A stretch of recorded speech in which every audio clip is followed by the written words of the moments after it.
She was so sweet. Thank you very much. And your father-in-laws and mother-in-laws and Max knew them for a long time. Yes, yes. We used to call him this. We called him Mr. A. That was his name. Mr. Yes. A. Yes. How have you been? Things going okay? Everything's going well, thank you. Perfect. Yes. Let's see what we can get through here. Good afternoon, Darlene. Hi, there guys. you are. How are you? Different hairdo, kiddo. Looks good. The straight hair is lazy hair day, I tell you. There's nothing wrong with that. His dad worked with Dad. He was engineer before, the district engineer for Dad. Interesting. Mm-hmm.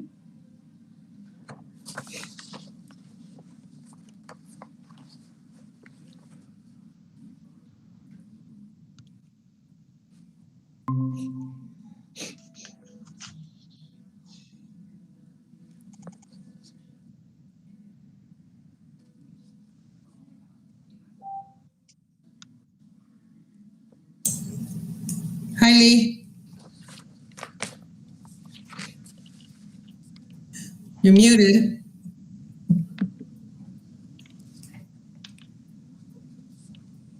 Good afternoon, Lee.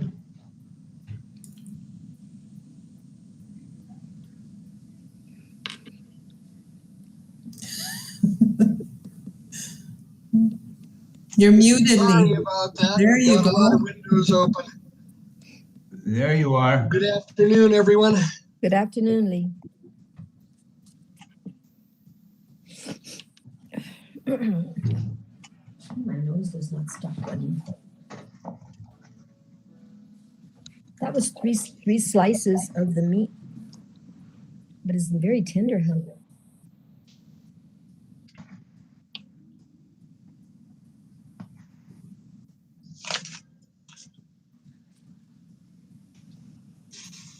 And Sandra, I have to tell you, you can't talk about food during these meetings. It's in the bylaws unless you're going to provide for all. Okay, sounds good. I just made my hito some lunch, so.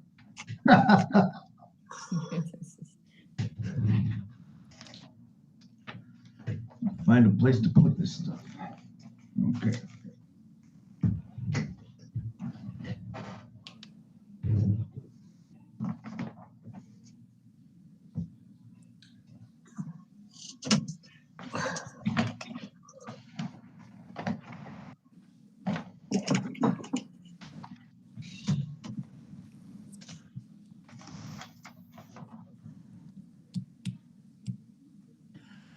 Lee and Sandra, did you both get copies of the city clerk's suggestions?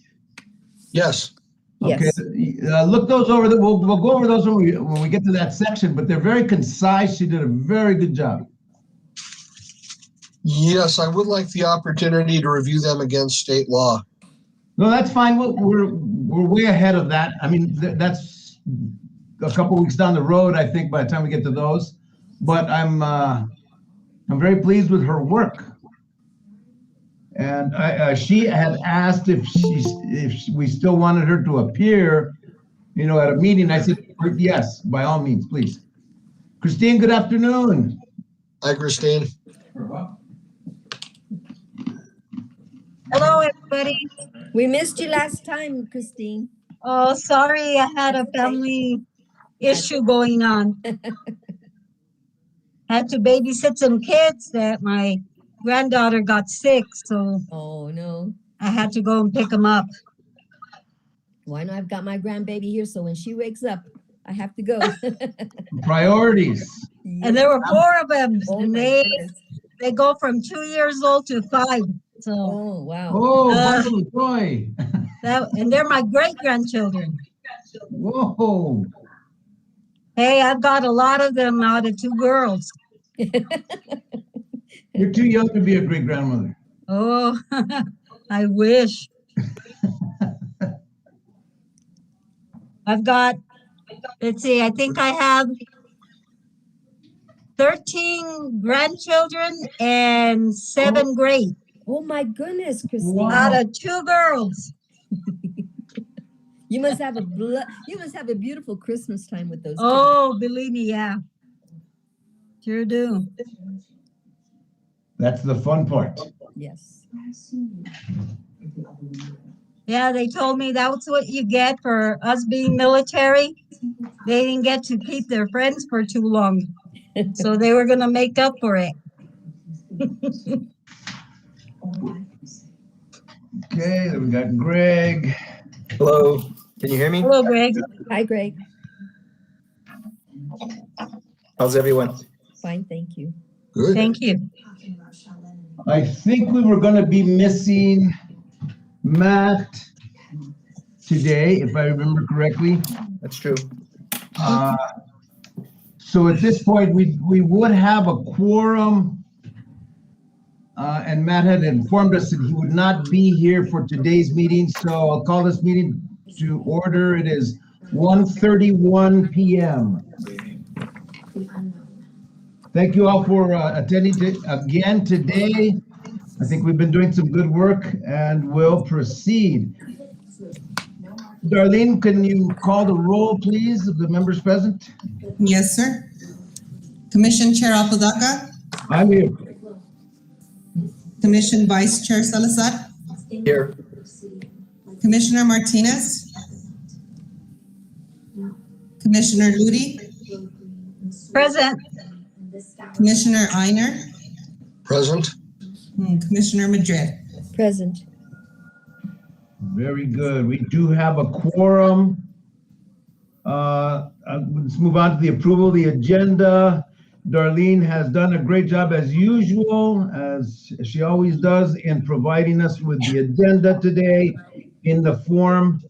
This meeting was duly noticed to meet the Open Meetings Act requirement. And so at this point, if you need to review the agenda, please do so, or if you're ready, can I have a motion to approve? I make a motion. Motion by Commissioner Madrid to approve the agenda. Do I have a second? I I'll will second second. that. We have a tie for seconds, like almost like the. Go ahead, Greg. thank you. I'll make the second. We have a motion to approve and a second by Commissioners Ludi and Salazar. All those in favor signify by saying aye. Aye. Aye. Opposed, same sign. Seeing no opposition, the minutes of, the agenda for today, May 7th, or May 6th, 2021 is approved. You did receive the minutes that were forwarded to us, and again, very professionally, expertly transcribed by Darlene Arguello. If you need a moment to review, take that, and I will entertain a motion when we're ready. Move to approve the minutes as written. We have a motion to approve the minutes as written by Commissioner Einer. Do I have a second? I'll second it. We have a motion to approve and a second by Commissioner Madrid. All those in favor signify by saying aye. Aye. Those opposed, same sign. Seeing no opposition, the minutes of the meeting of April 22nd are hereby approved. Ms. Arguello, did we have any requests for public input today? No, sir, no public input. Okay, so we can move through that item. Informational items, city council update. I have been informally polling the members of the council, and I have not yet spoken with the mayor to discuss a possible meeting, and I'm getting some overwhelming support and approval of the idea of having a separate meeting where each commissioner would appear individually and in a half-hour segment That way we don't violate the Open Meetings Act. If the counselors wish to watch on YouTube, there's after their presentation or their testimony before the commission, then they can do so and it wouldn't violate the Open Meetings Act because there's no way for them to communicate. It was just simply to watch the proceedings. So I'll proceed with that. What I'd like to do is, do we have any idea of dates that you'd like them to entertain? We're still under the review of the charter. So I'd like to propose probably the meeting in July, to have that meeting and invite them in or give us some time. And if possible, I'd like to entertain the possibility of having another special in June. So we'd have 2 meetings to get well ahead in our review. Then speak to the councilors and the mayor, probably 2 separate meetings, the council 1 meeting, the mayor a separate meeting, and then possibly the city clerk after that. And then I'd like to also invite the city manager. So at some date after that, some date probably in July, I'd like to have maybe even a couple specials to do exactly that. Because by August, if we stay on track and have a special in June, a couple in July, we should be close to either completing or fairly close to completing our review with possibly another meeting, a couple meetings in August, and meet our September deadline. I think that, we discussed at length Article 2, and we'll go over that for Commissioner Ludi today, and to get her input on that particular area, and then we'll proceed with the rest of the review. So that's it for the city council and mayor update. I guess really all of them. The city clerk, Darlene forwarded to you an outline that the city clerk did of the areas that she would like to see some revisions and some considerations for revisions. I'd like you to take some time to study those. She did an excellent job, and she took her time in doing this. And really, when you look, in my view, as you look at the city charter, it really affects the city clerk to impose those areas of the charter. So I think we really have to pay selective deference to those areas that she has requested some revisions to. In a summary review of those, they make sense to me when I've looked at those, at her suggested revisions.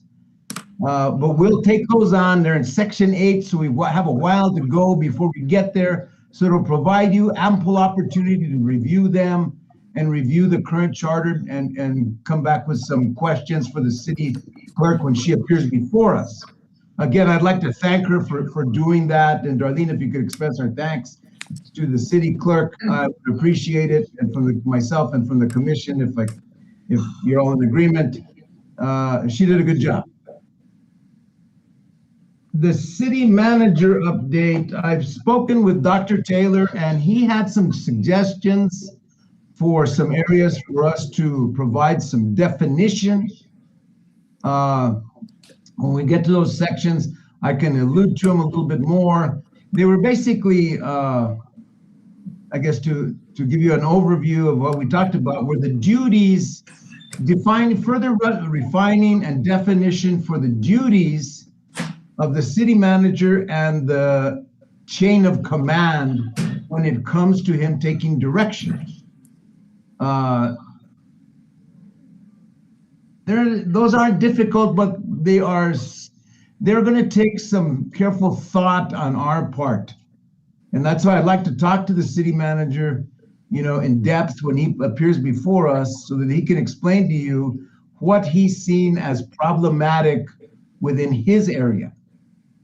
They made sense to me, but then again, I'd like for him to talk to you about those. Those are the informational items that I had listed on here. Are there any items that the commission would like to take on or notice at this time and for further discussion either today or at another time? commissioners. I think there were a couple of issues that were tabled from our last meeting. Yes, and when we get to the discussion items, I'll bring those up. And I'll ask for some direction from the commission on how we should proceed on those, but point well taken, Commissioner Einer. Anything else? If there's nothing else, let's proceed on to discussion items and the continued review of the City Charter Article 2 and continuation of the review of the charter in general. As Commissioner Einer just alluded to, we did have two items that had been tabled, one for sure. And Commissioner Einer, if you could, the first area was in regards to Section 2. Let me get to it.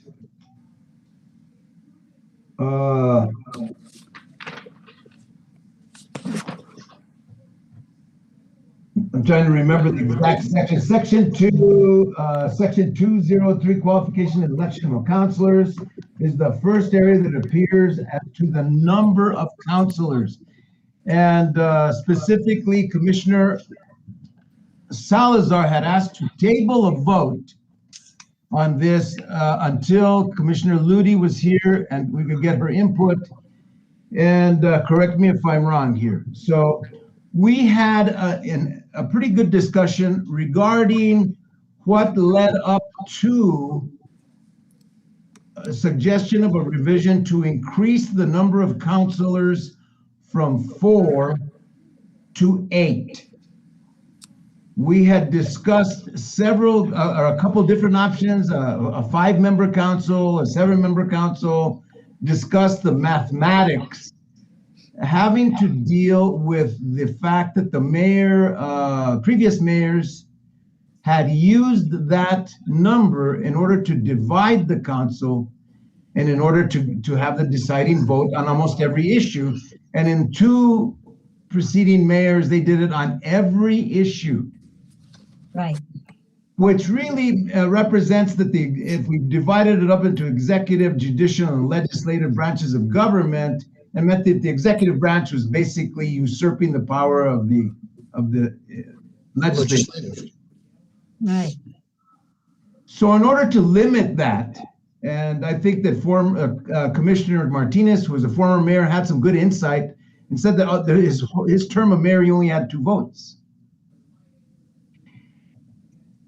It really comes down to how excuse me, how cohesive a city council is.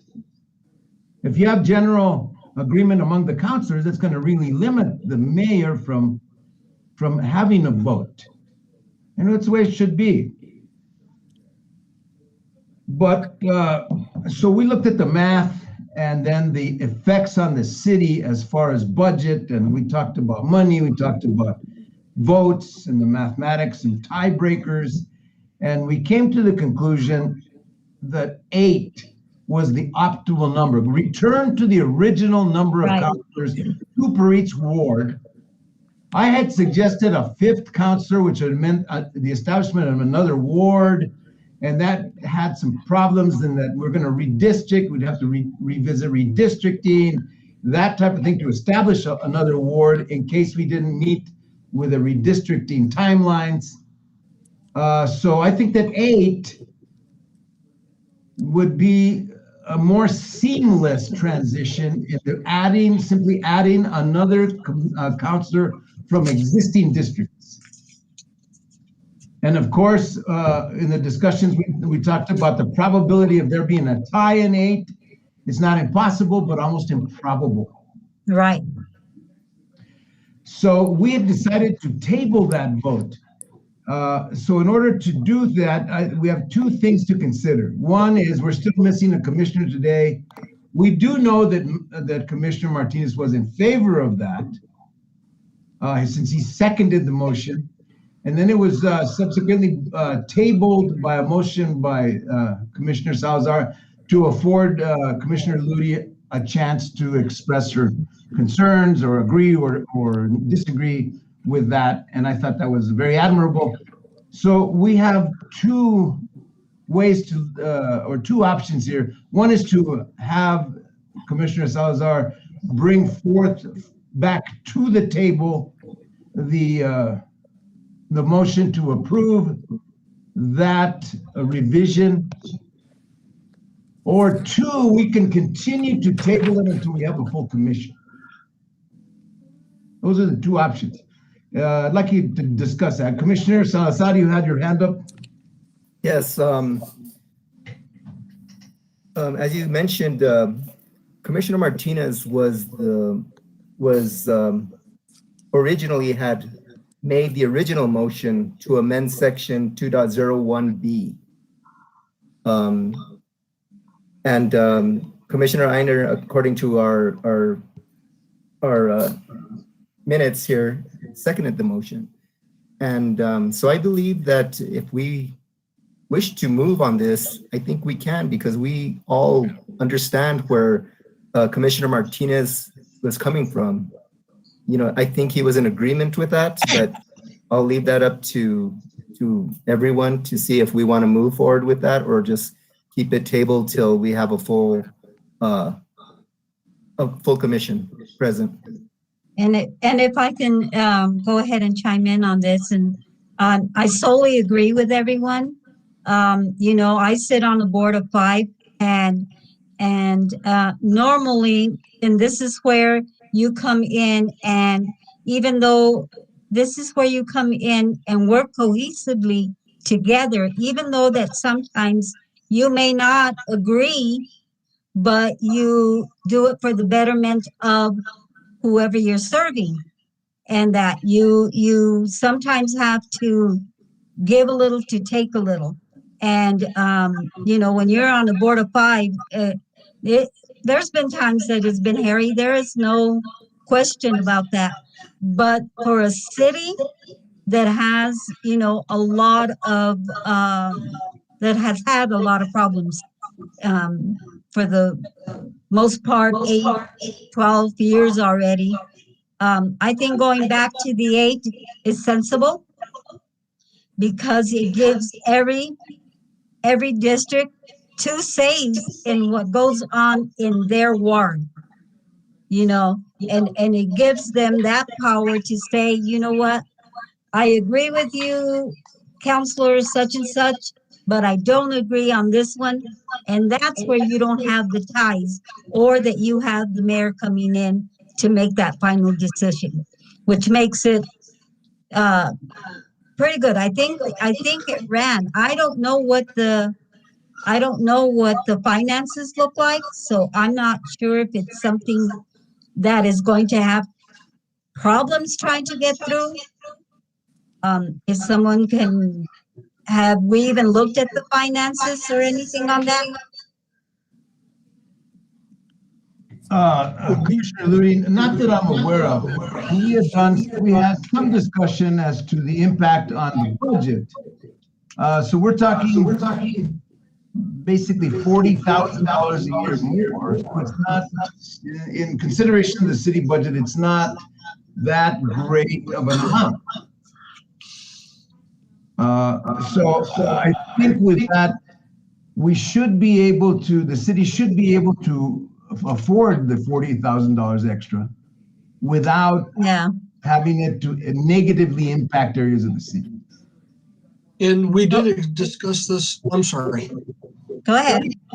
We did discuss this before in the context of a municipality with, I'm going to say, about a $60 million per year budget, including the enterprise funds, and the fact that one bad decision by the governing body can cost us $250,000 easy, even if it's, you know, that's the cost of one garbage truck or piece of heavy equipment.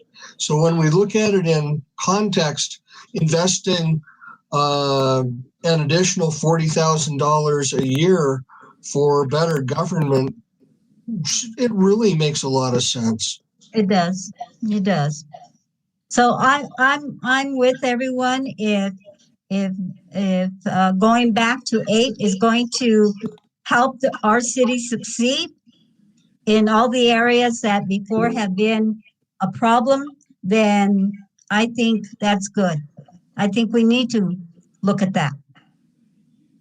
If I could ask, because we're getting a little bit of feedback, if I could ask you, if you're not speaking, just turn your mic off, please. And that way we will avoid the feedback problems. So if you're not addressing the commission, please mute yourself. I do agree that, $40,000 in retrospect, it would save in the long run as compared to what's happened in questionable votes that were actually kind of engineered by the mayor for either personal reasons, and many times they were personal. I'm gonna say it the way it was. We could have saved the city a lot more than $40,000. So when you look at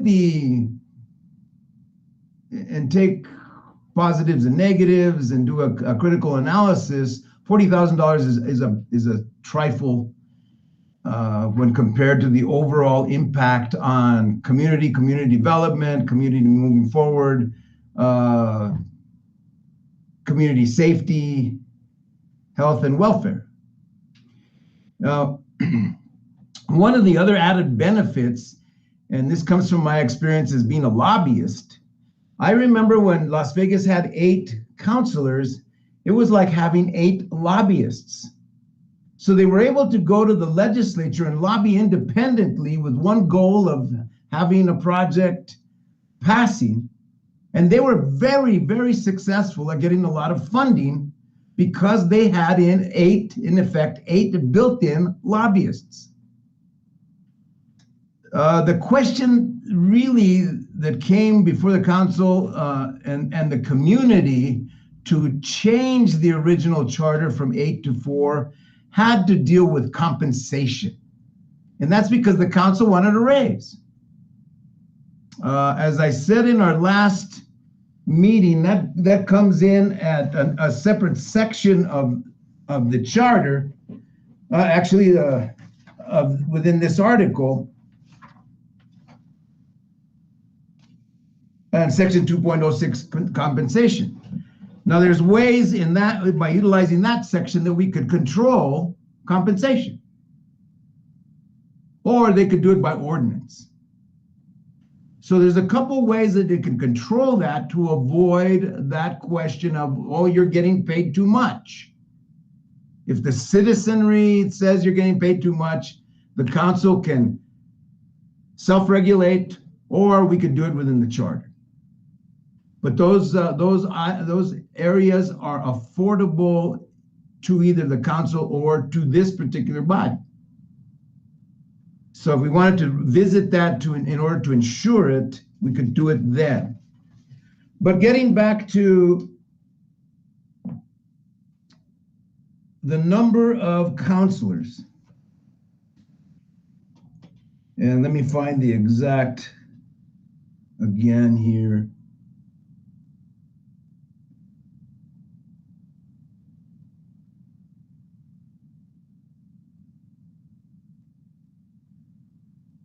Where is it? Can I get some help here? 203B. 203B. One councilor. Yes, okay. Elected council shall physically reside within the district. Shall elect by qualified electors in the city council district. One councilor. So we would change the language of 203B from 1 to 2. 2 councilors per district. That's the effect of that revision. Note that. So what's the Commissioner Salazar? Since you tabled that motion, what's your wishes? Do you wish to call and place back on the table the resolution, or would you like to keep it tabled until we get a full commission? It's up to you. I'm torn because I know how Commissioner Martinez would vote on this, but I'd really like to hear it from him. You know what I mean? So I believe I will continue with this table until such a time where all of us are present for the meeting. Thank Is that you. Very admirable. Commissioner Ludi, you have your hand up. Yeah, I just have a question. Doing this revision of counselors, does that have anything to do with the census? You know, are we, you know, will our census come back saying we have less people in Las Vegas, or would it be the census doesn't have anything to do with it? I think In this particular case, no. no. Because Okay. we're not affecting the number of council or wards or council districts. We're Okay. only affecting the number of councilors per district. Okay. So the census, now that redistricting is going to take place, would call for equal district sizes for 4 districts, because that's what it affects now, and to adjust there. We're just Okay. calling for more representation within that district, so it should not affect it. What it will affect is the terms, because you'll have Okay. essentially 4 counselors coming in at one time. Do they all serve for 4 years? Or are you going to have initially 2 for 2 years and 2 for 4 years? I don't know. That's one thing we're going to have to talk about is term, how you would do that. And I would suggest by tabling this, we should ask the county clerk what would be prescribed by state law in that case. Because that would be, I think that would be provided in the election statutes Right. when you do redistrict. So it would not affect the redistricting, only the number of councilors per city council district or ward, if you would. So we're fine there. So with that item is to remain tabled.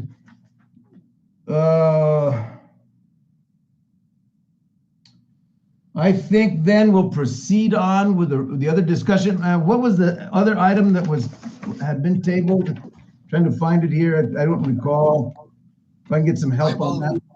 I believe we were discussing the matter of the agenda and the consequences of unilateral control of the agenda by the mayor, which is an issue that came up time and time again during the previous administration.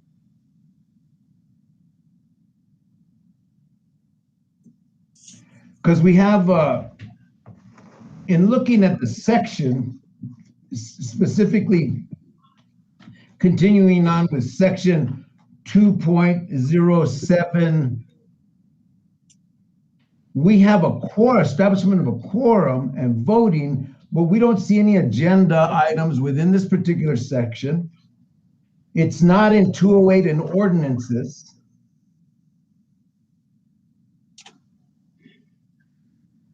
It's implicit in 207C that the governing body should establish its own rules and orders, order of business. But this hasn't actually panned out with respect to defining who can put what on the agenda. Well, I think that's the problem. Is where do we assign definition to this? Is it within the council and then repeated under the mayor? Or is it placed under the council? Because it seems to me that we had the question in the last administration where we had 3 councilors or 2 councilors that were filed suit and took it to district court as far as not being able to affect the agenda. Do you recall what the verdict in that, or what the outcome of that or decision was in that case? Yes, I do. And the proceeding was rendered moot by the mayor's resignation. Oh, that's correct. But it brings up an interesting issue because the fight, when you're looking at interpretation of ordinance and law and similar, you should avoid interpretations that yield an obvious absurdity. And the previous administration was going full forward with an obvious absurdity, which is that 3 councilmen can call a special meeting, but they can't say what the special meeting is about. Christine, your face says it all. I agree. Then that just meant that they had absolutely zero say of how the city was being run. And That's right. When you control the agenda, you control the ability of the entire legislative body to make decisions. Right. And, this is as bad as the 4 councilor scenario where the mayor ends up being the emperor of Las Vegas because the mayor controls what action items can be even contemplated. That prevents the city from move, or any entity for that matter, to move forward on very, very specific items that need to be addressed. That just makes no sense that only one person is in control of everything. Makes no sense. The question here would be, it seems to me, would be, we need to have some definition. That's obvious in order to avoid these problems. Where do we vest that right into? Normally in bodies such as, you're very familiar, Commissioner Ludi, in, say, public bodies such as school boards, such as, I'll use Luna here, the Luna board, the Highlands Regents. It's usually vested with the chairman to set the agenda. Now here, we don't have a chairman of the council. And according to the charter, the mayor really is not a member of the legislative body under section, I'm going to jump ahead here to add some definition, section 3.02 powers and duties, specifically subsection C. It says the mayor shall be recognized as the head of the city government for ceremonial purposes. For purposes of responding to civil emergencies and by the governor for the purposes of military law. So that in itself would preclude the mayor from setting the agenda because he's only ceremonial in nature. Right.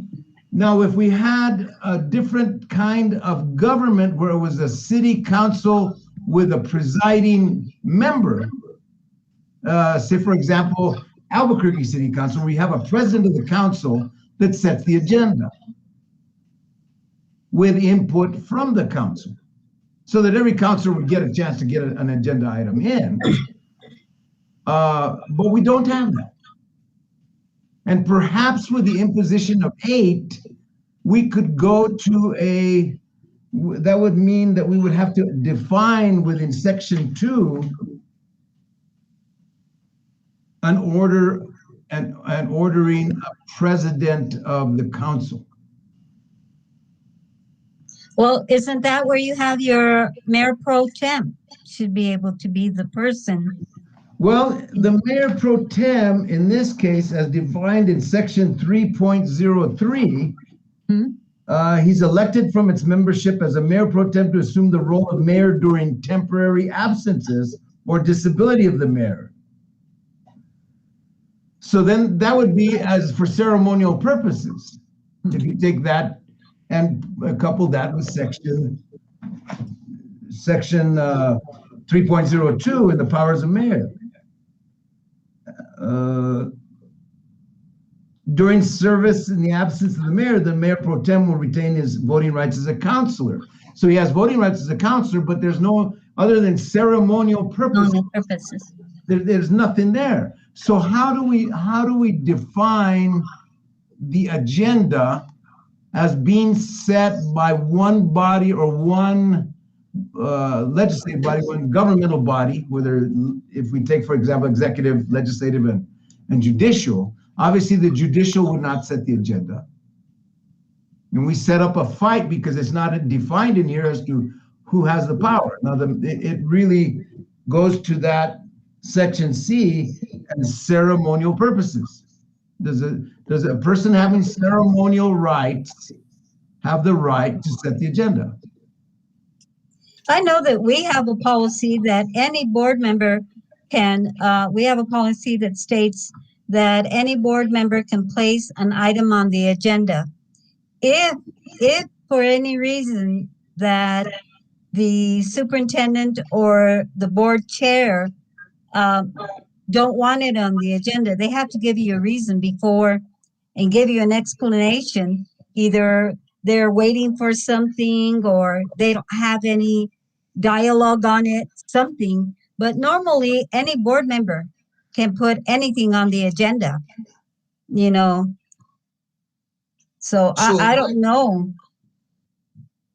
So why couldn't we put essentially the same language that you just shared right in 207B under meetings? Yeah, That any councilman can, request with and due notice, place an item on the agenda and just leave it there and walk away. yeah. Didn't Because if you try to explain exactly that, then they're never going to have anything on the agenda, especially if you have to have someone, because, you know, you are an elected official and you want your say, you know, but if it's not going to be placed on the agenda, give a reasonable reason why not, and maybe place it at another. Because sometimes we do that. Our agenda is too long. So you're asked, can we save that item for the next meeting? They can do stuff like that. There's no reason why. I mean, every person doesn't have a say. Right, and that can happen in the context of an open meeting. If there's something that's on the agenda that really shouldn't be discussed until a later date, someone can move to table. The process accommodates that. The question is here, who would have, one, who would be what would serve, or who would serve as the repository for those requests? Who do you give the request to? And who makes the decision as to place it on the agenda or not? Is it the chair in your case? See, and Yes, the chair. that's the problem. There's no chair within the body. Now, within C, it says the governing body shall determine its own rules and order of business. Within that, we could specify that there be a chairman of the council or a president of the council that would act as, if for purposes of conducting the meeting and setting an agenda by the requests of council. So it kind of gives council a way in. If the chair of the president or the chair of the council doesn't want to hear it, he has to basically hear every request. Commissioner Madrid. Didn't Matt say that the mayor had a veto power with respect to the agenda? He did say so. He did say that. So, However, but yeah. I've looked at state law, Mhm. and I was involved in this at the time that we had the ongoing fracas between mayor and council. And the only document that could be pointed to that gave the mayor control was an administrative regulation that had been written and signed by Tim Dodge. And it was pretty opaque as to whether that had any binding effect whatsoever. And intuitively, the city manager doesn't dictate the powers and duties of the city council. Well, it doesn't surprise me. But how would, again, we need a mechanism, an instrument to do this.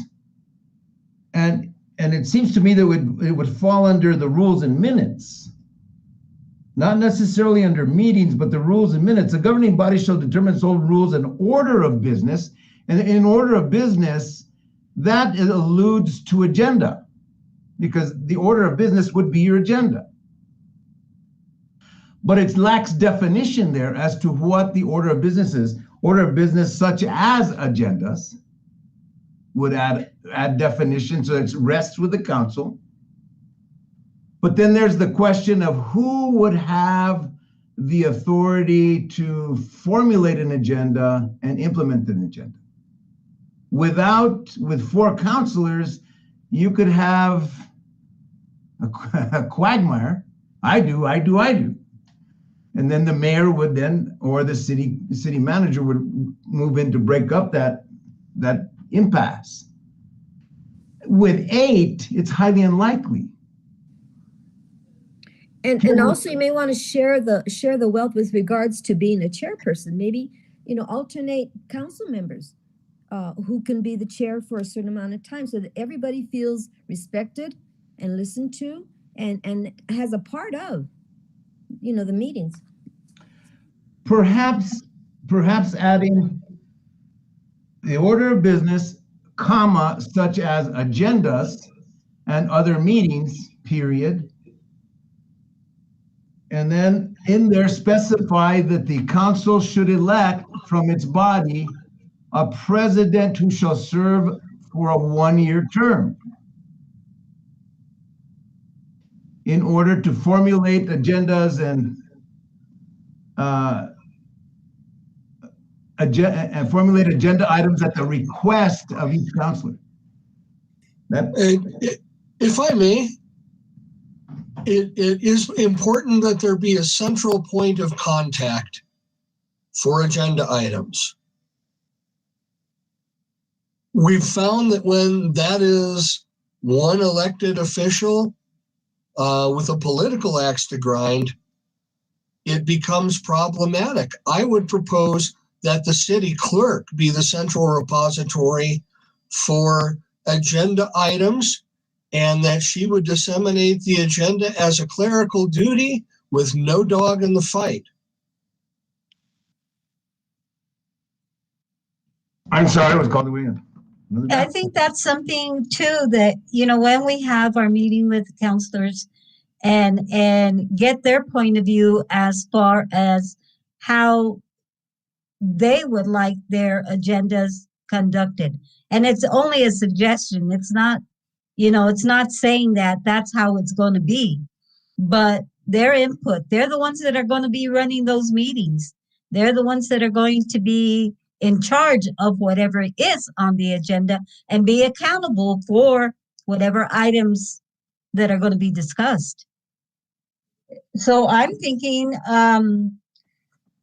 the rules and minutes, maybe that's where they come in and give us their input on that. It's only a suggestion. Point well taken. What we'll do is, let me suggest. The language would be to, again, add a comma to the order of business, defining the order of business as being agenda items and items for other meetings, make it as broad as we can.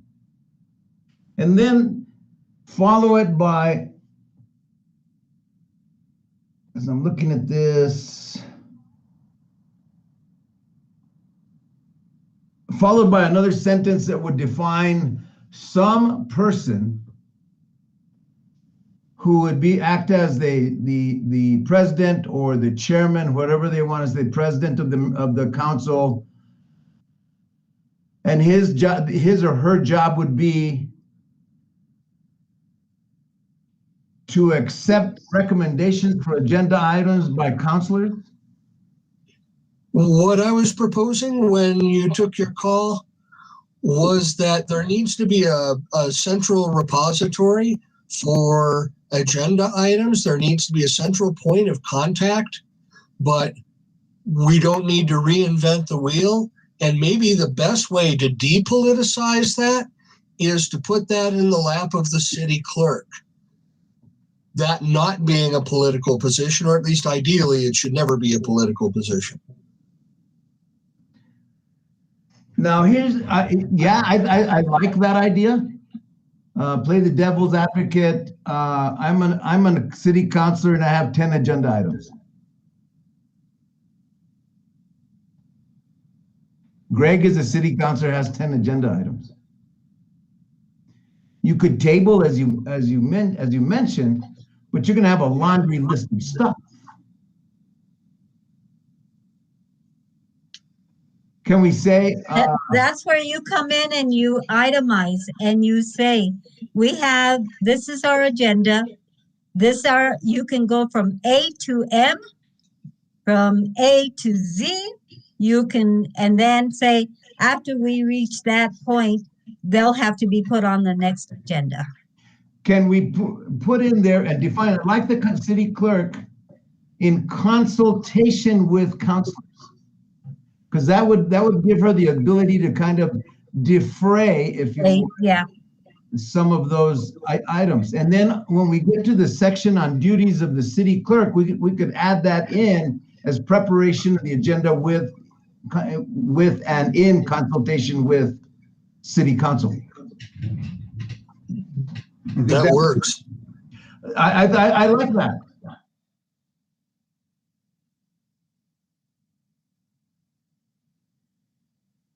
Another suggestion would be that you have one appointed councilman along with the mayor as to approval of agenda item. That might also work.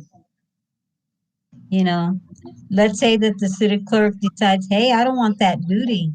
That's too much responsibility on my part. You can, maybe they within themselves appoint one person to work on the agenda with the mayor. I was thinking that might be a tremendous task for the city clerk to have to also handle. I don't know what all the stuff she does. I'm sure she does an awful lot. But let's handle it this way, if I can make a suggestion. Instead of residing with the city clerk per se, we could say city clerk for their designee, which keeps it within the office. Right. Realize that the city clerk has a staff. City clerk. She's not a one-man band or a one-woman band. Almost, but not. Let's couch it that way, or their designee. The city clerk, their designee in consultation. Okay. Can I ask a question? Mr. Salazar?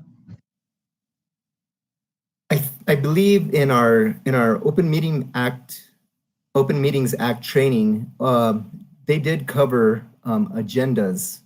Is that correct? Where an agenda, it usually cannot be modified once it's published. Right. Okay. So under section B, meetings, the notice of meeting shall be given as provided in a resolution to be adopted by the governing body of each year pursuant to the New Mexico Open Meetings Act.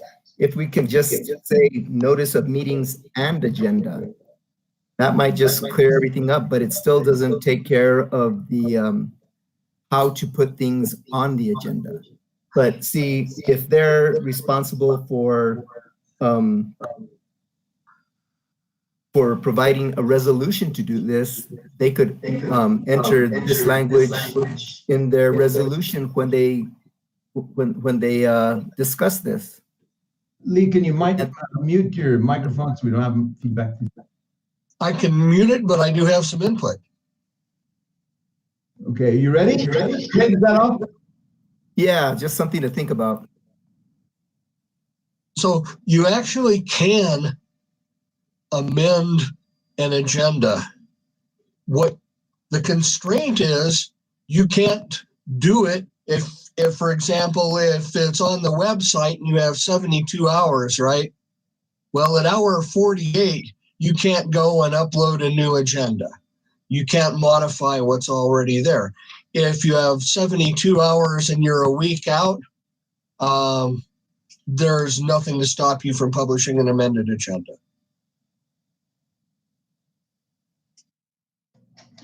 Excellent, excellent. Commissioner Madrid, you have your hand up. No, I don't. All right. With that, I think that's some good things. Who's the scribe here can describe what we just said?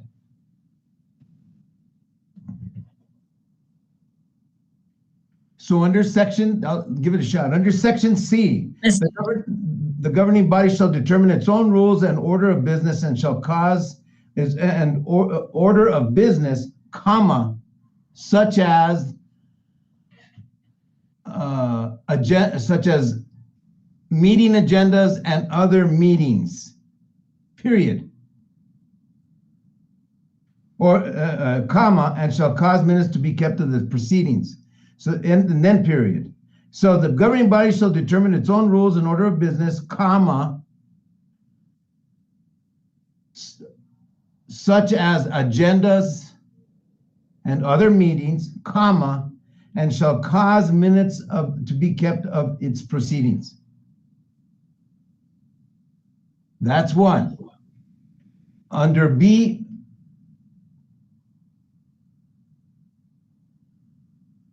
and then we should start in the same section C, new sentence. The agenda shall be determined by the city clerk in consultation with council. What about mayor and council? Well, if the mayor only has ceremonial purposes, is the meeting a ceremony? It's real business. That's business. So it's not ceremony. So according to the charter, the mayor should not have input in the charter. Now, if the mayor is smart, he's going to form alliances with councilors to bring forth his agenda. It's just like the president right now cannot go to Congress and propose a law. It has to be brought forth by either a senator or a congressperson. This is the same thing. If you're ceremonial, such as the president, and for all intents and purposes, he has to suggest or bring forth budgets, but they're entertained and brought forth and introduced by senators or representatives. Same thing here.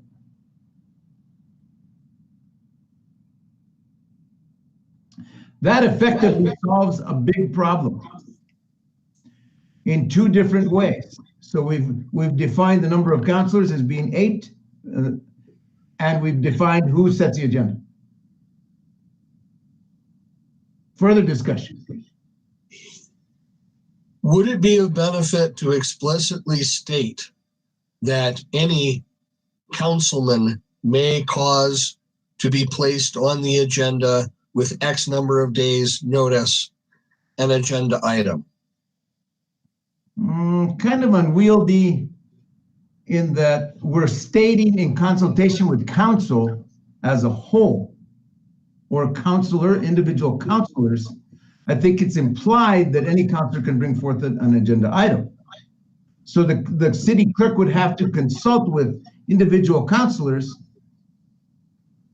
in order to comply with the Open Meetings Act. You couldn't call a council meeting to say what's on the agenda. So she's got to meet and respect the wishes of the council and councilors, singular. I don't think. And I'm just trying to be very conservative with the verbiage. Understood. And I'm just trying to exhaustively eliminate any opportunity for shenanigans.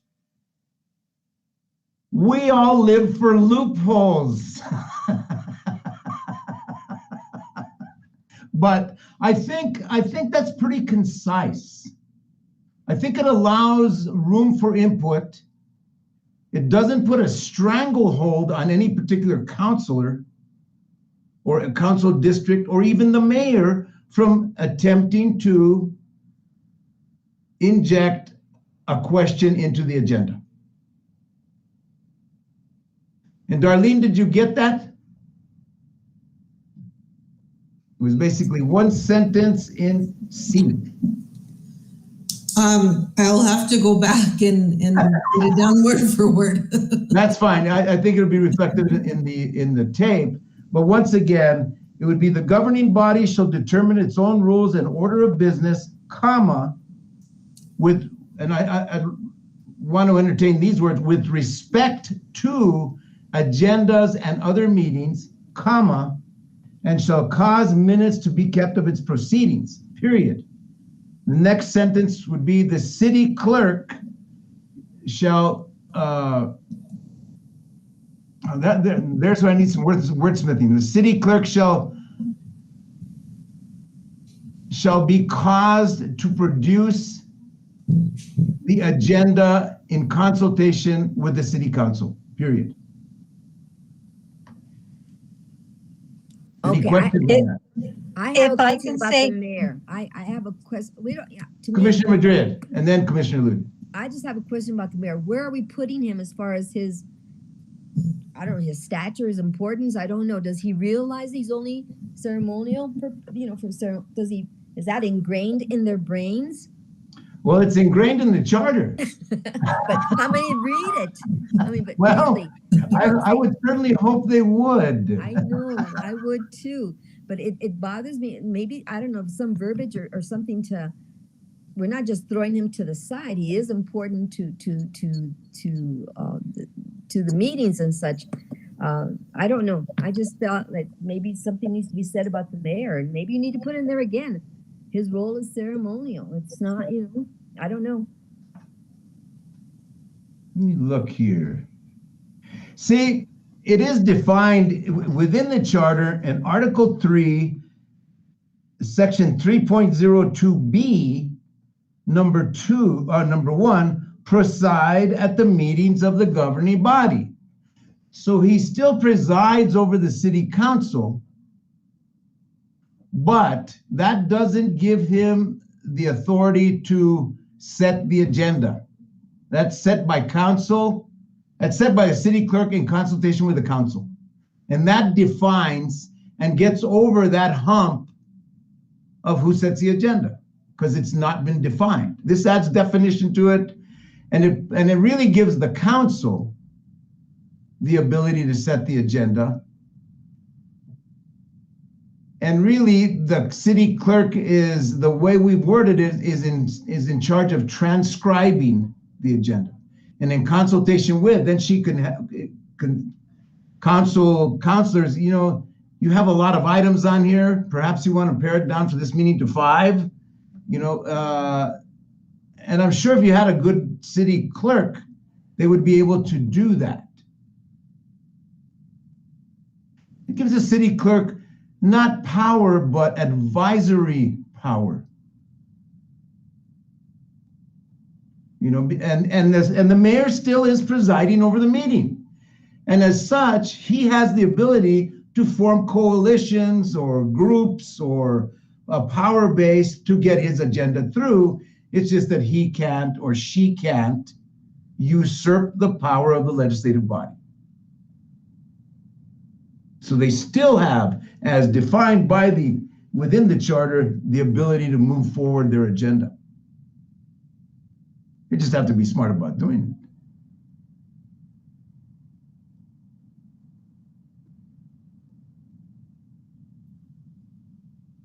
So I just want to make a comment. If we're going to be allowed to, the city is going to vote on having 8 counselors. Each counselor, because you don't want an agenda that's going to be 3 days long, each counselor will bring one item. That's 8 items on the agenda. Each counselor will bring one item to the agenda of that said meeting. They can yield their position, their agenda item if they so wish.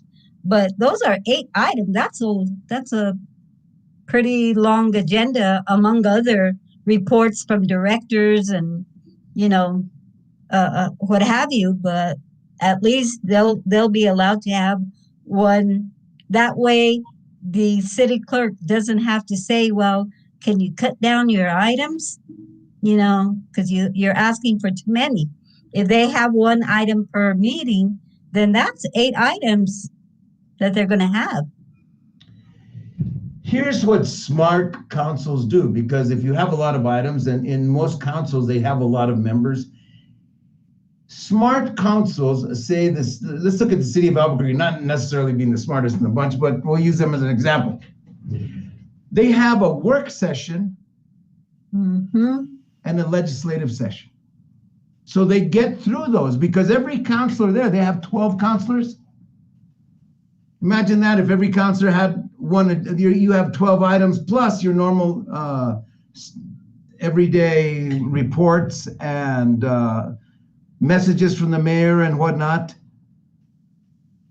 That's a lot, but in consultation with, here is where you get a good clerk will say, I would suggest that we have a work session, or I would suggest that, can you limit your number of, and move these to the next meeting, or can you wait on that? Then that's going to be where the city clerk would have some say in the agenda. Not necessarily all of it, but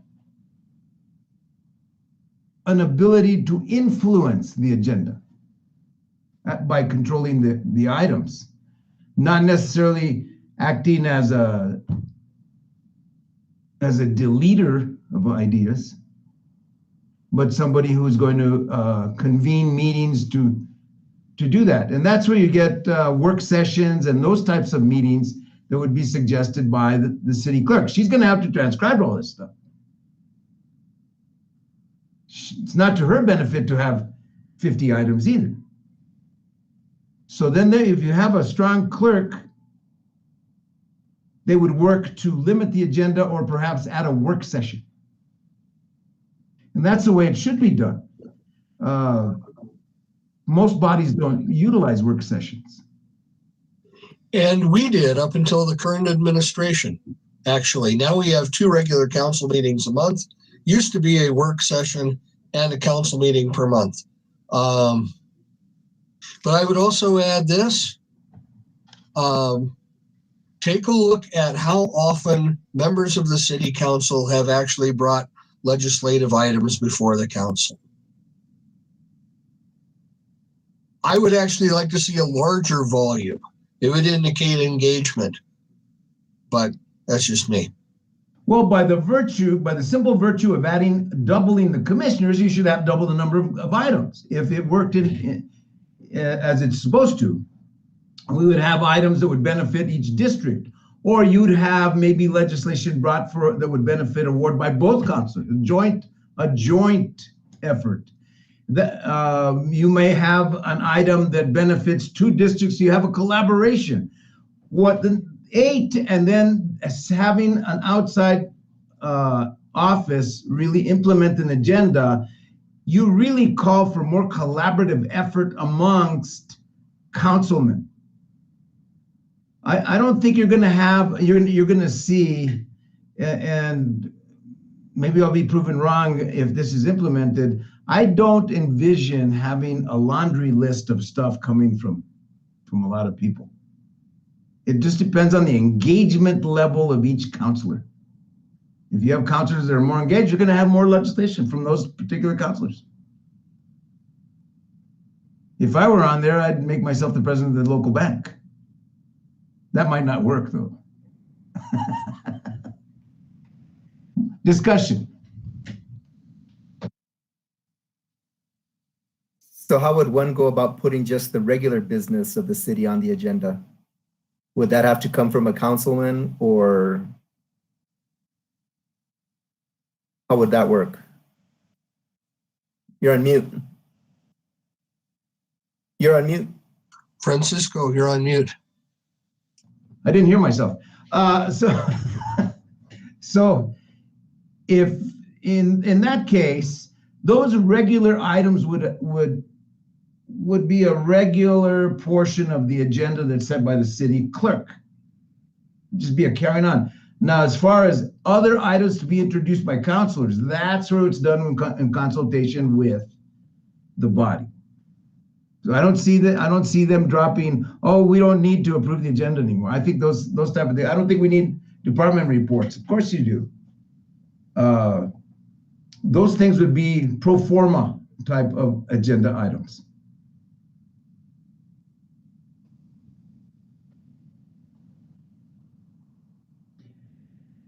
Again, with this, I would like to entertain a motion to table this until we have Commissioner Martinez back, because I'm sure he has some input on this, and bring this up for a vote at the next meeting or the next full session of the commission. Can I have a motion? So move to table. I have a motion to table revisions to items in section 2-07C on rules and minutes. And there'll be a motion to table that revision until the next meeting of the full commission. Do I have a second? Second. I have a motion and a second. All those in favor of the motion signify by saying aye. Aye. Aye. We have a clear majority. We'll move on. With that, let's simply move on to section 2. Section 208, the ordinances.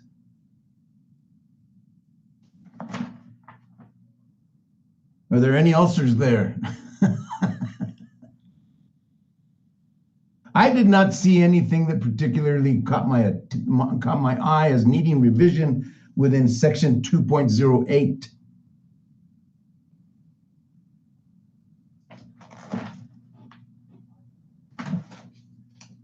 I'll call for it once again. Any revisions suggested for section 2.08 ordinances? Not at this time. If not, let's move on to Article 3, the mayor.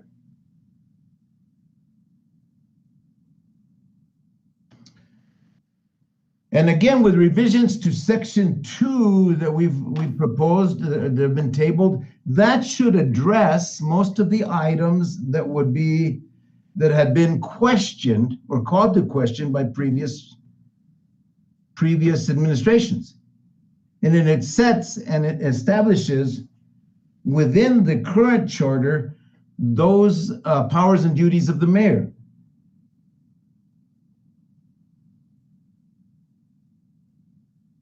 Is there any suggested revisions to sections 3.01 or 3.02?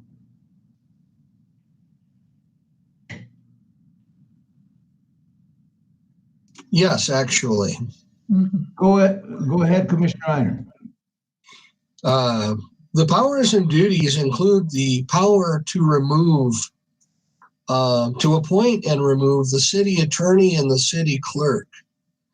And I believe that power has been used as a cudgel in the past to influence political decisions.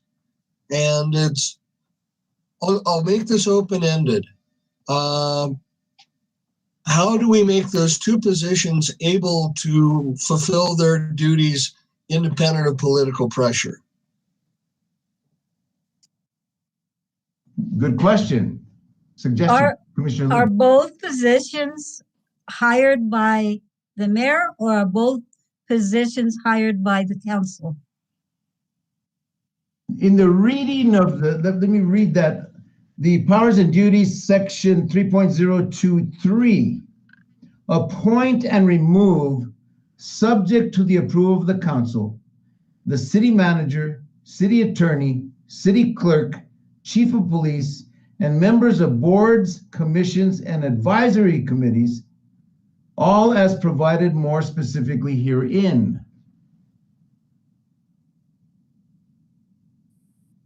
So that would mean that the city attorney and city clerk, they serve at the behest of the mayor, who may remove them subject to the approval of council. Does anybody remember how many city attorneys we went through under the previous administration? I stopped counting at some point. I remember at least 3. It was a meat grinder, and it wasn't Mhm. driven entirely by competence either. In fact, somewhat to the contrary in 1 or 2 cases at least. Doing your job too well with a politicized mayor can be the siege perilous. Were there buyouts on that, on those? Do you know? Did the city have to buy them out when they were removed? Or are they at will employees? I believe they're at will, and I can say that I believe at least 2 of those removals resulted in litigation. I think that the words appoint and remove would make them at-will employees. So that kind of negates that contractual area. Now, if you removed the appointment or removed removal, that would give them some personal action under the State Personnel Act. But here's the question. In previous administrations, prior to this, and I think this was the appoint and remove, I think remove was added in 2010, if I'm not mistaken, because the mayor could appoint, but could not remove, and the removal was vested within council for cause. Now, if we remove, appoint subject to approval of the council would have to approve any appointment. But here, the way this reads, appoint and remove, that the removal and the appointment rest squarely with the mayor. All the council does is approve that action or disapprove that action. So that's kind of giving really the ability and the power to the mayor for those particular offices. And they were used for that purpose. That exact appoint and remove was exclamation with the previous administration, and gave that entire power without regard to whatever council had to say. Well, if you have control of the council is a 4-member council, and you have a fight in the council, you're going to have the final vote anyway. Yeah, So that's where it went on the 2 and 2. You control the council, and that's another area where the former executive powers used their power, was the appointment and removal. Right. And it's really crucial because the city attorney serves the public and the city as well. You know, they should not be the political appointee of the mayor, because they will, in an open meeting, at some point have to say, pardon me, I'm sorry, but we're running athwart of state law here, and we need to back up, even if that's the unpopular thing to say. If it's the accurate thing to say, then it needs to be said. And that has not happened with the regularity that it should have. Where else would we couch if we removed this and established them within certain offices? How would we go about? Let's look at 504.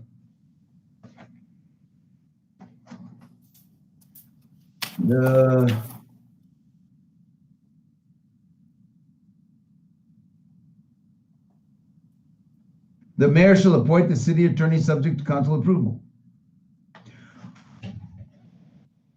if I'm not mistaken, prior to this, the city attorney it wasn't quite a contractor position. It was a position within the personnel area of the city.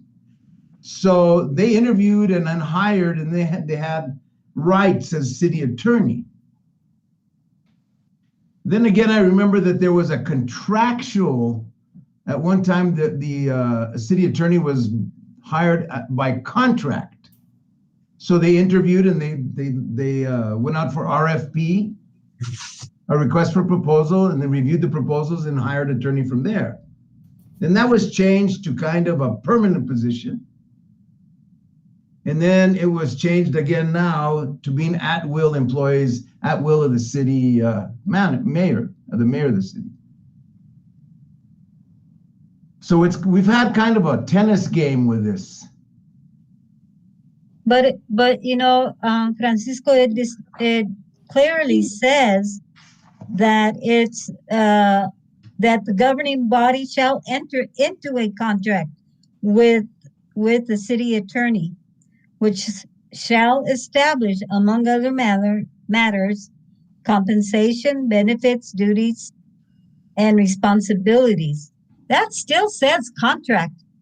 Well, that's contradictory. Mm-hmm. Because how do you get them? You appoint them and then you enter into a contract. Well, Right. Wouldn't it be better to enter into a contract with a request for proposals and have them be a true contractual employee? Exactly. So that they're not really controlled and appointed by a mayor. Right. Right. One of the issues that we've had with various appointments is that there was not a bona fide process of advertising the position, collecting the resumes, reviewing the qualifications, and that chicken came home to roost on any number of occasions. And so how do we address that? That's an interesting question. So if we were to remove the appointment and removal subject to the approval of council, we remove a lot of power from the mayor there and council. In other words, the only place that council and then the mayor, by presiding over council, would have a say in this would be to specify that the attorney should be basically a contractual employee. Do we want to make him a contractual employee or an employee of the city? That both. Which worked better? Anybody recall? So I guess there's nothing to preclude me from mentioning names. You had Dave Romero that served for a long period of time. Prior to Dave, you had Danielle Smith that was contractual. Then now we're back to appointed with a contract. So is it truly a contractual, or is it an appointed contractual, or should we specify that the city attorney should be contract selected through an RFP process? If they're going to use an RFP, they have an RFP. You put an amount of, let's say, I don't know what the council or what the city's amount is. Let's say, let me throw out there. Well, for a city, for an attorney, we shall not go where the RFP shall not exceed 80,000. If you have somebody less than that, then you don't have to go out to RFP because the cap is 80,000. To ask for an RFP. I don't know what the city says. whatever how much do their RFPs consist of as far as monetary is concerned. Well, and I think where we're looking is vetting of candidates. RFP is almost always goods and services, not a hunt for an employee. And I think that's an area where we might be getting a little confused. But where I'm aiming is there anything we can put in that process that ensures that selection is being made from a pool of qualified applicants rather than just an exercise in cronyism? Well, if we specify by request for proposals, you're really establishing a pool and that anybody can apply, so long as they meet the specificity of Section B of Section 504. The attorney should be in good standing. It doesn't say with who, in good standing with the New Mexico Bar Association. I think you had to add a definition there. I mean, an attorney in good standing where? It could be a different kind of bar, but qualified in the field of municipal law, licensed to practice law in the state of New Mexico. Okay, there you go. And shall establish residence in San Miguel County within 90 days.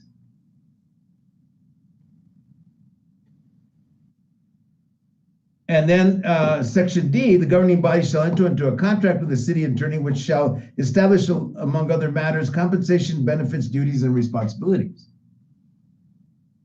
Now, if you did it by RFP, you're going to establish duties and responsibilities. And really what you're going out in RFP for is the amount. How much is it going to cost to do this? And what benefits are you going to seek? And if you say as part of the package in the RFP that standard employee benefits as provided for city employees, that eliminates that. So then your RFP, you're really going out for a cost per period of time or by hour, or what are you going to do? That's what you're really going out for a request for proposals on. Now, if you have an appointment, then you go into the contractual end here that the governing body shall enter into a contract. So here's the catch-22. Currently, the mayor appoints, and then the governing body negotiates for compensation and those things. So it kind of works there somewhat, but you're limiting the pool to whoever's in the mayor's pool. If the mayor has one in their pool, that's what you get.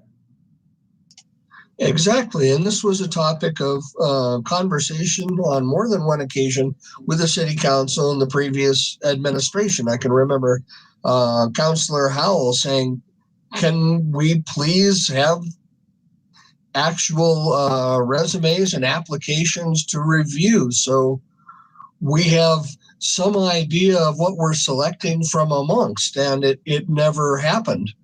It was, well, anyway, I'm not going to editorialize further. It certainly is open for a question. Now, the question right now before us is Section 3 of Section 3.02, appointment and remove subject to approval of the council. I don't have any problem with appointing and removing a city manager. I don't have anything with a city clerk. City police, the chief of police could be, that's been a little bit of a contentious issue here as of late. And now with the questions of policing and the question of qualified immunity somewhat entering into this question, that could be of a questionable nature. Members of boards, commissions, and advisory committees. Boards, commissions, and advisory committees are for the most part volunteer positions. So you don't have any compensation, you don't have benefits, you don't have anything there. I don't have any problem there. The obvious areas would be city attorney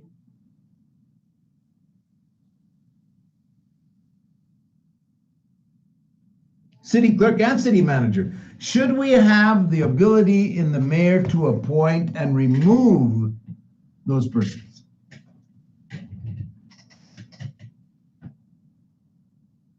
Including the city attorney and the process for city attorney.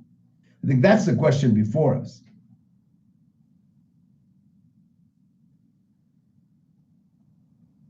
Ideas, comments? I do have a problem with the appoint and remove, giving sole authority to one individual, even though with the approval of the council, and that hasn't flourished in a long time. So we just have to find an analogy or a good word that's going to hold teeth as far as the mayor is concerned when it comes to the appointment and removal of the three individuals here, or four actually, four individuals, which is the mayor, the attorney, the city clerk, the chief of police, and the city manager.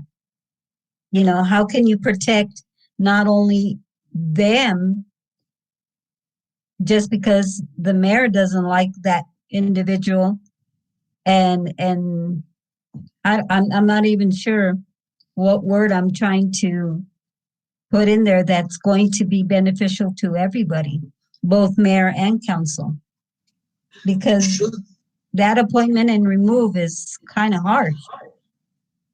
should removal be specifically for cause? Well- Yeah. That's what I was thinking. The appointment doesn't bother me so much. The removal does, the reason for, and maybe that's giving it to somebody else rather than the mayor. That seems to be where the questions arise. Is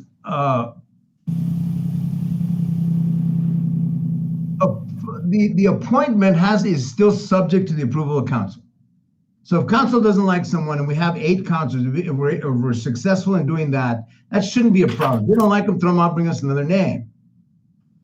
Another way of approaching this,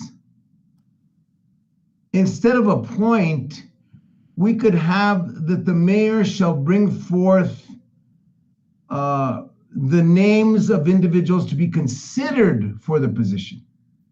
So that doesn't limit them to one appointment. They're bringing forth for consideration, and not necessarily for appointment, for consideration of the council. Because in effect, what you're doing is he's appointing, but then they're considering, the council is considering the appointment. So is there any difference if we were to say that the mayor shall bring forth a candidate or candidates for consideration by the council? I like that. And then removal for cause. So that they have to have specific cause to remove, and that has to be approved by council. So they have to have a list of things that a list of reasons why they're bringing that name forth for removal. Again, it's bringing it forth for council approval. They can't just summarily come in and say, Greg, you're out. I'm going to appoint Christine. I think So it'll say removal with cause or for cause. or for cause. Okay. For cause. Say the mayor shall bring forth a list, a candidate or a list of candidates for approval and for consideration and approval by council. I think that's great. And then removal for cause. If we can do that, then the mayor still has some say in this. If he wants to bring one name forth, he can. If he wants to bring a list for consideration, they can. But we're leaving that open, and we're taking away the word appointment. They're bringing forth a name for consideration by council. And if they've done their homework, it's like an appointment. Francisco, on these changes, can we make sure that we review them before we have them on the agenda? Yes, Just for clarification that we are reading it correctly or before? and what I suggest is, Darlene, I'm gonna call on you to help. Darlene and I could prepare, or Darlene with these, could prepare a red line copy, an edited copy, a red line of the proposed changes. Can you do that for us, Darlene? Yes, sir, I will do that. And that way we could look at the proposed changes and the words that are there struck out with a red line, and we could go from there. That would give us something to look at and really consider as we go through these changes. So again, the verbiage here on section 3.023, instead of appoint, we would say would bring forth a candidate or list of candidates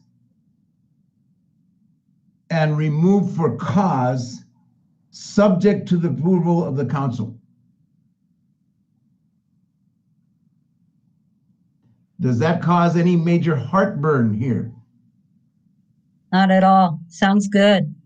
That's a very simple way to affect a real big change within this. And finding that language is sometimes you want to make sure that you're being respectful and that to the paper that it's going to be written on and the people that are going to read it.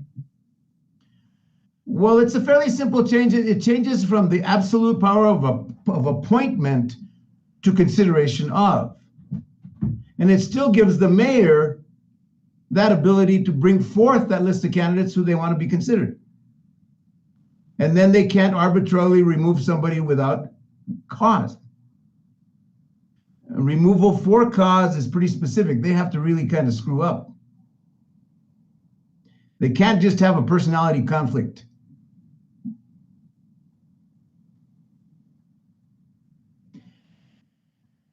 Commissioner Einer, give me your thoughts on this one. I think what you have proposed is an excellent suggestion. I'm guessing we're going to table this for full attendance at the next meeting, but let's definitely get that language formalized. And if somebody wants to move to table, let's do that. I take that as a motion to table. Can I have a second? I'll second that. We have a motion to table until the next meeting of a full commission for consideration on the revision of section 3.02-3.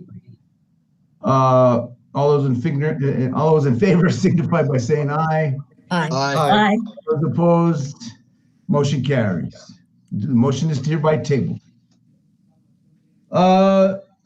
Any other major revisions or suggestions for section 3.02? I see none.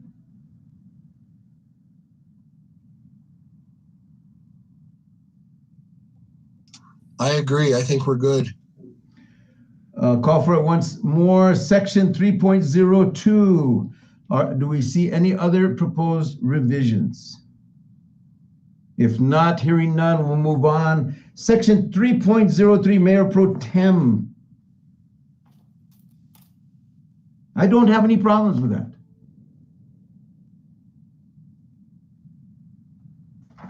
Any revision to section 3.03, Mayor Pro Tem? And None. Very good, we'll move on. Section 3.04, vacancy in office. I did not see any major areas that would be called into question there or requiring revision. We still have a bit of time. Any other further revisions to section 3.04, vacancy in office? Hearing none, let's move to Article 4, Municipal Court. So Article 4, Municipal Court, Section 401 is creation, power, and duties, establishing the office of municipal judge. We should have one municipal judge. Qualifications should be a qualified elector with a residency of 90 days prior to the election. Terms of office and compensation are fairly straightforward. What is the compensation of the municipal judge? Anybody know? Not that I'm just curious. No idea. I don't either. I don't see any problem there. He must be paid adequately. Term of office and compensation, I see none there. Removal, and do we have any problems with removal of the municipal judge? Hearing none. Section 4.05, temporary absence of vacancy in office. Pretty standard pro forma language there.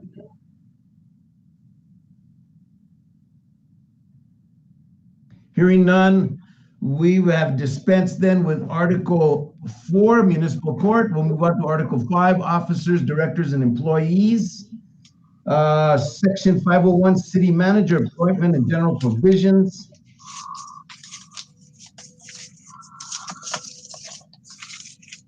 I would like to propose something here before us.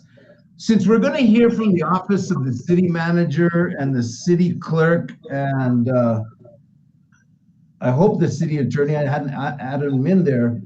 I would propose that we kind of hold off on those areas until we hear from them, and we move on to Chief of Police, Section 5.06. There shall be a Chief of Police. That's pretty self-explanatory. Again, the mayor shall appoint the Chief of Police subject to council approval. They enter into a contract just as they do with the chief, as the mayor or other officers. He shall establish residency in San Miguel County within 90 days. He serves at the pleasure of the governing body and may be suspended or removed without cause at any time of the mayor. Does anybody have any suggested revisions to the Office of Chief of Police, Section 5.06?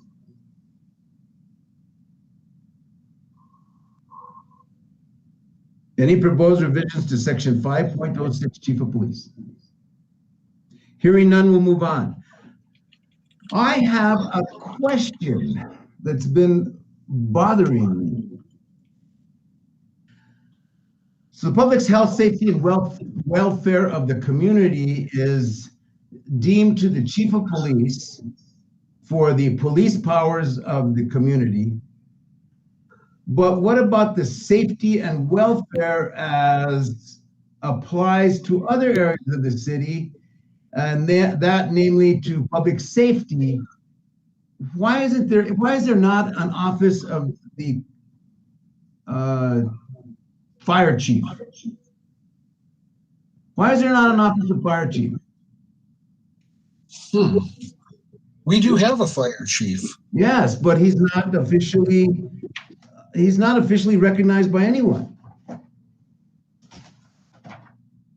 Nowhere in the charter do we address public health and safety as far as the duties of fire chief, which covers not only fire and safety,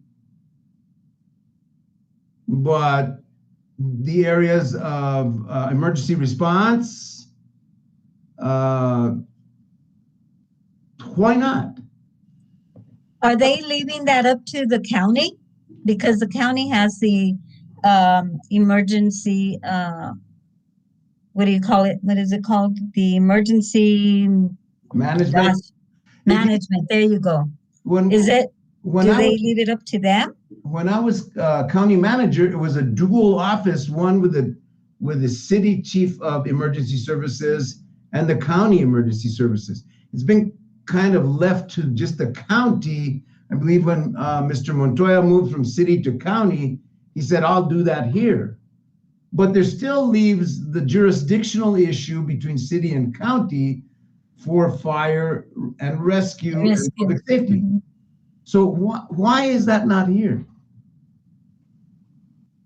I know, years back, my husband was the um, emergency management official with the city. He worked with the chief of police and the fire department, and all of a sudden it just stopped. How or why, or just one day they told him his services weren't needed. So why it stopped it, I don't know. And in those areas, when you have emergency management, you're talking first response. So Right. the coordination not only of the police powers, but the fire departments, paramedicine, even All of as it. far as open range fires and National Guard and state police, the coordination of all those services would be first responders. But that would require, we do have city fire stations. We have the old E. Romero, which is a fire station. We have the Harold Leduc's fire station. Is there another fire station in town? There used to be down at the old fire station, but I think that's defunct. I don't think there's anything there now. That used to be the Romero. Well, the one in the The city. one on Bridge? No, the one down on 8th Street, across from Gamble's. Remember where the old city offices were? Oh, yeah. That used to be a fire station. It's no longer. I don't think that is no longer a fire station. But you have two fire stations. It's an interesting point, and I've always wondered why we don't have. The city has a fire chief, and county has their own fire chief. Thank you, Darlene. And Darlene, please just chime in. You could add some city knowledge of this. So that, yeah, we do have a city fire chief and a county fire chief, but we don't have them recognized as a chief within the charter. So who is in charge of fire? Would it be the chief of police? No, sir, that falls under city manager as well.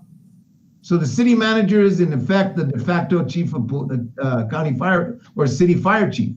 Yes, sir. I'd like to see Dr. Taylor at fire. Well, that's an interesting point. Do you have any insight into this, Darlene? Why or what happened? What's going on here? No. Okay. Well, that's an area I'd like to look into that. Let me talk to the current fire chief and get their perspectives, and maybe I can report back at our next meeting, so we can move on from this. But I think that's a reasonable question. Why?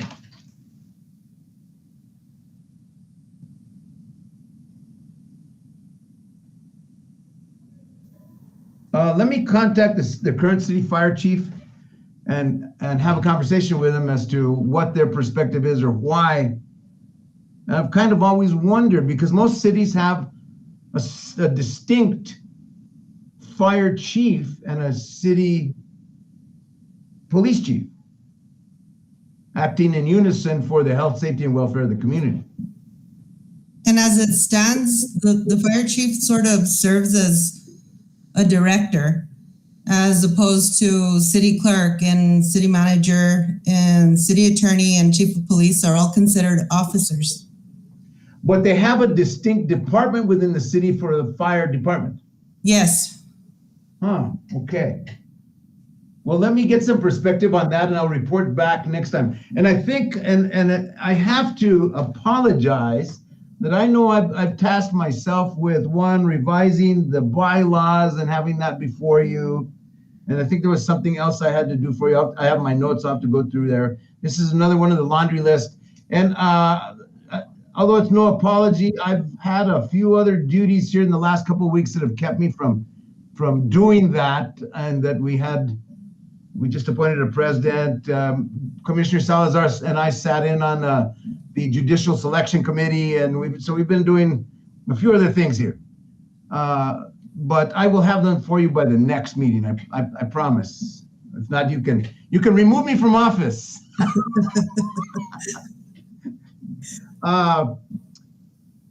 With that, I think we've taken on a lot of things today. Before we get into the departments and the personnel and move on to Article 6, I think this is a good point to kind of call a timeout for today. We've done a lot today. You all, as usual, have served your community well. I want to comment that this board functions very well.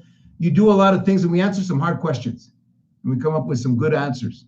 I'd like to thank each and every one of you again for your service to the community and helping mayor and council with this difficult task.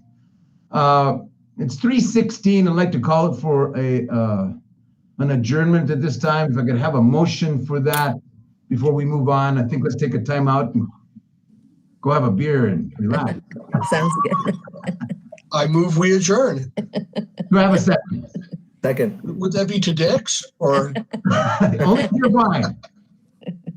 I do have a motion that Commissioner Einer is buying first and second rounds. We're on. With that, I'll move for adjournment, and I want to thank you again. Thank you, Darlene. Thank you as usual. I'll be in contact with you, Darlene. We'll go over some of the things that we did today, and we'll go forth from there. Thank you all again. And thank you for all the good input. And all the good Very good. leadership. You all. Yes, Bye-bye. thank you. Have a great day. Have a Thank great you. afternoon, all. Thank you again. Darlene, Bye-bye. See you all. I found the phone. Have a good evening, guys. Okay, bye-bye. Bye-bye.